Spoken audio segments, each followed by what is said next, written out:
come before the economical change. I can show you very dramatic examples of this here. Let me show you. I go back to 1960 here. I pick Vietnam, I pick United States. I take away the rest. We leave the politics out of this. There was a tragic war. But what has happened is that Vietnam has catched up. Vietnam today have the same size of families as the United States of America. And they have the same length of life as the United States had when Senator McCain came home from prison in Hungary. They are only 1 generation behind in health, but they are 4 generations behind in economy, in income per person. Because when I change this axis down here to income per person, this is what happens. It takes a little time. You can see now it's dollar per person on the horizontal axis. It is low income to the left, $400, $4,000, $40,000. And there's a big gap between Vietnam. Vietnam is healthy, well-educated, have got away from the infectious disease panorama, but still has a very low income. And that's why you can see the miraculous fast economic growth in Asia that has been preceded by social improvement. It is not something they do inside the banks or inside the financial institute and that brings miracles. It's social improvement in Asia that has been possible to come ahead of the economic growth. I had to take the United States all the way back to the Civil War here to find the same economical level as Vietnam had today. And it's very natural that they work hard. And if I would show you an image, this is how Mexico looks today. Father and mother and 2 children. This is how Bangladesh looks. Father and mother and 2 children. This is how Vietnam looks. It's a completely new world. And these families are going to strive hard to get a better economic and social situation for their children than they have themselves. And how is the income distributed? If I would only look at it in another way, I can show it like this. Look here. I have income on this axis in dollar per day. This is based on surveys where you interview families on how much they earn. It's not national account. It's someone has sat down with a household and asked how much they earn and how much they produce on their fields. And then you can see that this person earns $10. And I will ask some other persons to come here. In fact, I would like the entire world population. Can you come down, come down? Everyone in the world comes down so that you can see the distribution of incomes in the world. And here you see that there is a post-colonial hump. There is one group of countries here who have higher income, and there is another one who has lower income. But how is the money distributed? This coin represents 100% of the daily income in the world. And the richest 20%, they earn 74%. And the poorest 20%, they earn 2%. And the middle 60% of the world population, they carry home 24% of the income, and they are called emerging markets. Or they are called BRIC countries, or they are called middle-income countries. This is the new pattern in the world. It is not that the poorest people have been relieved of poverty. It's absolutely right what was said in the first video. We still have 1 billion people, or even more, under the starvation line. They go to bed hungry. And we have people who live in OECD countries, North America, West Europe, Japan, the Pacific Rim, and Middle East, and they are there. But most of the world population are in the middle.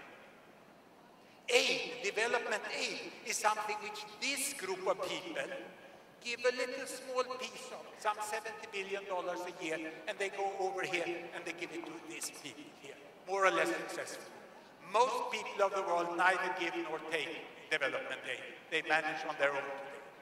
And that's why we have to leave the worldview, the mindset that it is a we and them. It doesn't exist, it's over. But this doesn't mean that the world is just getting well. No, the disparity between the poorest and the richest is wider than it ever has been. Look here, this is Africa. This is OECD countries, the so-called West. This is Latin America. Every income in the world you can find in Latin America. The richest man, Mr. Slim, who owns the cell phone company in Mexico, he has bypassed Bill Gates. And you have so many people still in poverty in Latin America, but it is getting better. East Europe, East Asia, and South Asia. And this is how the world looked like when I was a youngster. The hump was big. Can you see the hump was big? And this is what has happened during my life. Population has grown, and the poorest one have got out of poverty, and there they are today. The tragedy is that the poorest 1 billion is the same in number and the same in poverty. But the average, the percent in poverty have changed. And look, when I go forward here, this is the best projection available, and I go up to there, then Lehman Brothers stops me, the financial crisis. So we had a backlash like this, but the world is moving in this direction, and that hump will disappear. We will have a huge amount of people here in the middle. We have 1 to 1.5 billion here and 1 billion here in poverty. This is a very difficult world to handle. And how can it be understood? What sort of terminology can we use for this world? Let me see where I was. Here. High income, middle income, and low income. I like this division because it's fact-based.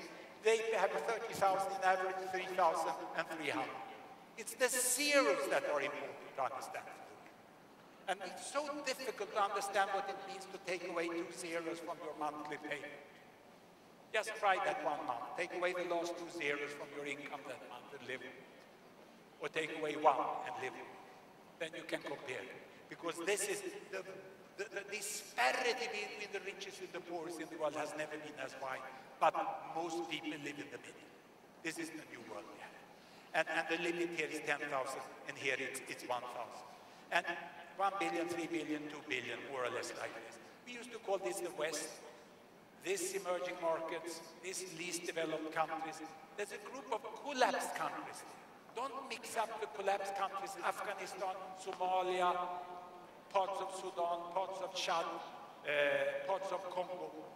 They are completely different from the low-income countries. Peaceful Tanzania, for instance, has nothing to do with the collapse situation in Afghanistan or Somalia. That must be distinguished. And then this one used to be called BRIC, Brazil, Russia, India, China. Because although they are around $3,000 per person, the size of their population gives them power. The size of their population gives them power. And this used to be called OECD. As Times of India so nicely puts it, it's a think tank based in Paris. OECD is a very strange, undemocratic organization. And the question is whether we need it, or whether it's an obstacle for the future. This was the district I worked in northern Mozambique as doctor. As a young doctor, I was recruited by the Minister of Health to go and work in Mozambique. And I was assigned this district with 360,000 people. No, sorry, this is from where I came in Sweden. This was my Swedish district. This was my Mozambican district. Same size geographically, same size in population, only 2 doctors compared to 800, and 3,000 children dying compared to 30.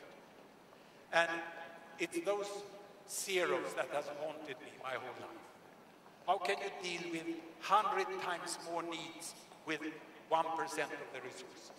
It's actually 10,000 times difference in resources for social and health and education in relation to the need.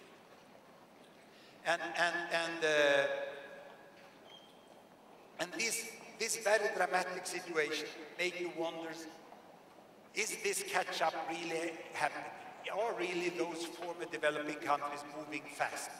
Let me show this. This graph has on the horizontal axis money. You see there it goes from some $100, $1,000 to $10,000 per person. These dollars are purchasing power dollar adjusted for inflation. So they are comparable, the best you can do. Economists, it's always difficult to make precise comparisons, but roughly it's. The reason why we can do the comparison is that income levels are so different. We cannot compare countries which are close to each other. Then the GDP can be something wrong. But the vast differences we can see. And on the other axis, I have child mortality. On the top, high child mortality, 300 children dying. That was what developing countries had in 1950. And industrialized countries, the brown one, had 30, a tenth more or less. The size of the bubble here is not population, it's birth. And this is what happened. Social development, economic development on macro level goes together. And one drives the other and the other drives the first one. It's very difficult to say to what extent health improves economy and to what extent the economy improves health. And then you put in education, you put in social action, you put in all the other aspects of a good society. The interesting thing is that this bubble here, which used to be industrialized countries, that only had blue bubbles today.